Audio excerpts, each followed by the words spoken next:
Assalamualaikum warahmatullahi wabarakatuh. Perkenalkan, kami dari kelompok 4. Berdirinya kami di sini ingin mempresentasikan hasil dari PPT dari kelompok 4. Sebelum kami memulai presentasinya, kami akan menggunakan anggota kami terlebih dahulu.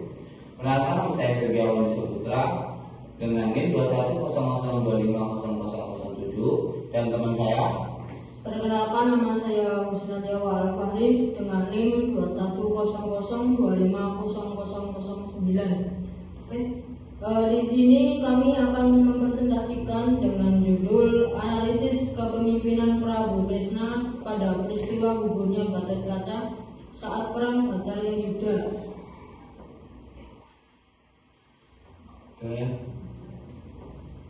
Nanti kami akan munculkan PPT kami di belakang sini.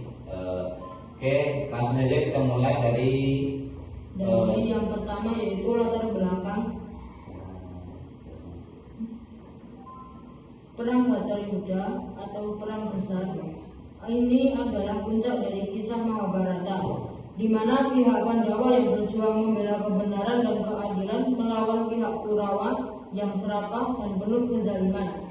Kematian Gatot-Kaca, peristiwa gugurnya Gatot-Kaca terjadi pada malam ke-14 perang, di mana Gatot-Kaca berhasil menumpas banyak pasukan Kurawa, membuat Batarya Yuda panik dan meminta karena menggunakan senjata pamungkasnya.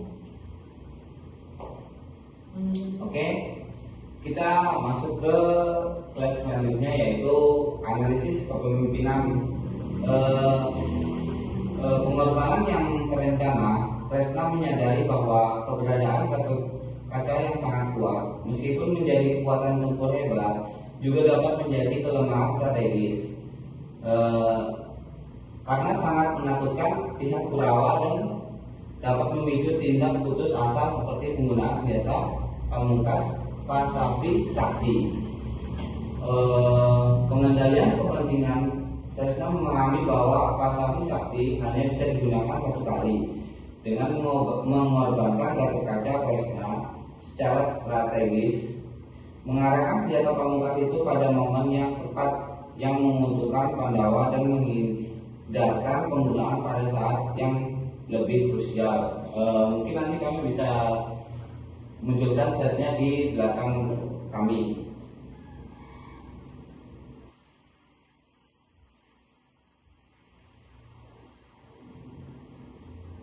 Kita lanjut ke slide berikutnya. Masuk ke dalam.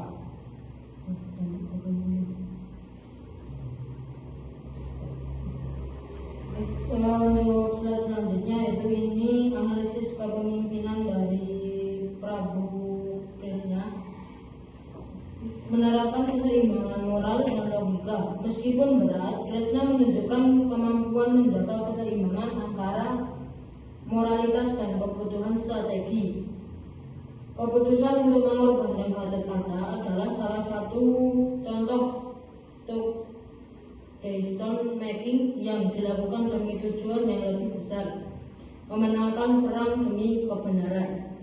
Untuk slide selanjutnya, ini ada kekurangan kepemimpinan. Yang pertama, keterlambatan dan ketidaktegasan dalam keputusan strategis. Prabu Kresna sebagai penasihat dan pemimpin strategis Pandawa dianggap terlambat memberikan instruksi kepada Gatot-Kaca untuk tidak menggunakan indera bima atau tidak cukup meyakinkan untuk menunda penggunaan senjata tersebut, sehingga Gatot-Kaca memilih untuk menggunakan senjata pamungkas untuk melawan